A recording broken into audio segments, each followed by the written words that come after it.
4 myths generally propagated by the left around the history of Israel and the Palestinians. These myths matter because they lead people into a peculiar moral relativism whereby attempted murder or successful murder of Jews is excused, and meanwhile, the evil human rights violations of the Palestinians are minimized. Myth number 1. Israel is historically Muslim territory. This is a pure and absolute lie. Israel is historically Jewish territory. According to the Bible and certain interpretations of contemporaneous archaeology, Joshua entered the land of Israel in 1400 BC. The Kingdom of David was founded around 1000 BC. The first Temple of Solomon was built in approximately 957 BC. The Second Temple was built in approximately 515 BC. The Hasmonean dynasty was founded in 166 BC. Jerusalem was destroyed in 70 BC, and the Jews exiled from Israel in 136 CE after the defeat of the Bar Kokhba revolt. The Romans, in an attempt to shame the Jews, renamed the area Palestine as an insult after the Jews' historic enemy, the Philistines. Even during the exile, there was continuous Jewish presence in the land. Islam, which is the religion of the Palestinian Arabs, was not even founded until the 7th century CE or AD. No independent Arab state has ever existed in the area known as Palestine. Myth number 2. Israel is the cause of the failure of land partition in the Middle East. This is, again, a pure lie. In 1917, the British promised the Jews the entire area of Palestine. At the time, Israel and Transjordan, which is today's Jordan.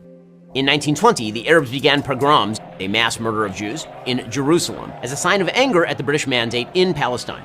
In 1922, the British government, in response, announced in a white paper that the Transjordan area, 70% of Palestine, would be sliced off and made an Arab state. That would become Jordan. In 1937, the Peel Commission recommended a rump state for the Jews, in which the British would retain control over Jaffa and Jerusalem, the Arabs would get the entire Negev and nearly the entirety of Judea and Samaria, and the Jews would get a tiny swath of territory along the coast, including Tel Aviv and Haifa. In 1939, the British, in response again to Arab pressure, restricted Jewish immigration to Palestine just as the Nazis began World War II and just before the Holocaust. Nonetheless, the Jews sided with the Brits, the Arabs sided with Hitler. In 1948, the British mandate ended and Israel declared its independence. David Ben-Gurion read the Proclamation of Independence to 13 other members of the Israel Provisional National Council. Israel had taken its place among the nations of the world. In 1964, with the Arabs still in full control of the Gaza Strip and West Bank, the Palestine Liberation Organization was founded, calling for the destruction of Israel. Here is a contemporaneous British report on the first chairman of the Palestine Liberation Organization. One of the most extreme anti-Israeli politicians in the Arab world, Ahmed el-Shukeri, the leader of the Palestine Liberation Organization. As the spokesman for 1 million Palestine refugees, he's fanned the flames of hatred for Israel with unflagging energy. In 1967, the Arab League announced the 3 no's: no peace, no recognition, no negotiations. With all of Israel's enemies mobilizing against it, Israel launched a preemptive strike on the Egyptian Air Force, inaugurating the 1967 Six-Day War. This ended with Israel gaining miraculously the Sinai Desert, the Golan Heights, the Gaza Strip, Judea and Samaria, now known as the West Bank, as well as the entirety of Jerusalem. In 1973, the Arabs launched all-out war again, this time on Yom Kippur. Israel survived and gained territory. In 1979, Israel gave the Sinai back to Egypt in return for peace. In 1993, Israel agreed to the Oslo Accords, which promised a step-by-step process to establish a Palestinian state. In 1998, Israel conceded yet more territory to the Palestinian Authority under the prime ministership of Benjamin Netanyahu. In 2000, Israeli Prime Minister Ehud Barak offered Yasser Arafat, the terrorist leader of the Palestinian Authority, 91% control over the West Bank in contiguous territory and an Israeli security presence along 15% of the border with Jordan. Arafat walked away from the table and began the Second Intifada, a massive terror wave that ended with the death of thousands of Jews. In 2005, Israel unilaterally withdrew from the Gaza Strip. Hamas immediately took it over and began using it as a base for terrorist activity. That continues until this day.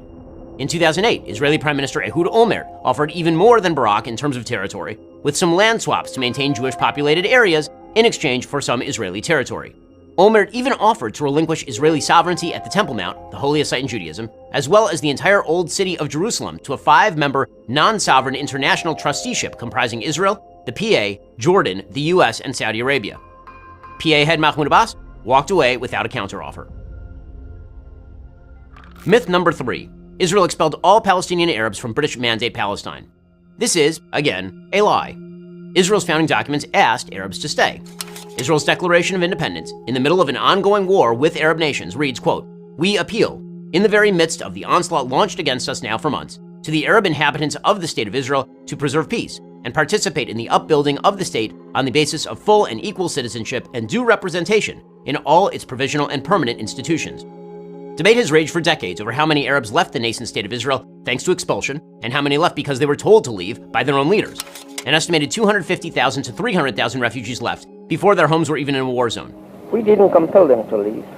They left on their own will, or rather on the will of the Arab leaders, who advised them even before trouble started.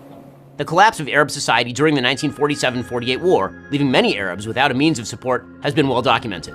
Israel will do everything in its power to help the resettlement of these refugees by paying compensation and by other means. Hundreds of thousands of these refugees ended up in the West Bank and Gaza, which remained Arab territory until 1967. Furthermore, Arab nations refused to take in hundreds of thousands of Arabs, turning their co-religionists into refugees who have maintained that status for literally decades, a situation unparalleled in human history. Fully 62% of such refugees live outside the West Bank and Gaza Strip, according to the UNRWA. Meanwhile, Israel, tiny Israel, took in over 800,000 Jews expelled from Arab lands between 1948 and 1951 and never asked for land to be returned to those Jews. Myth number 4, Israel is an apartheid state. Israel is most certainly not an apartheid state. Arab citizens of Israel have the same rights as Jewish citizens. 20% of all citizens of Israel are Arab. The vast majority of Palestinians live under Palestinian rule in the West Bank. All Arabs in the Gaza Strip lived under Hamas rule. Israel's population, again, is 20% Arab. Arab parties have sat in the Israeli government, and Arab sits on Israel's Supreme Court. There are 0 Jews living under Palestinian rule. The only apartheid state is any state of Palestine. All of these myths have consequences. All of these lies have consequences. They lead to a pseudo-sophisticated context that allows for the murder of Jews. It allows people in the West to believe that the grievances that are openly articulated by the Palestinian Authority, Islamic Jihad, and Hamas are actually about territory. Hamas openly calls for the murder of every Jew in the region. The Palestinian Authority gives actual bounties to the families of terrorists. Islamic Jihad has the same exact goals as Hamas. When evil people say they want to wipe Jews off the face of the earth, we ought to listen, not make up silly excuses as to why they don't actually mean what they say. The consequences of buying your own lies, not even their lies, your own lies, is dead Jews.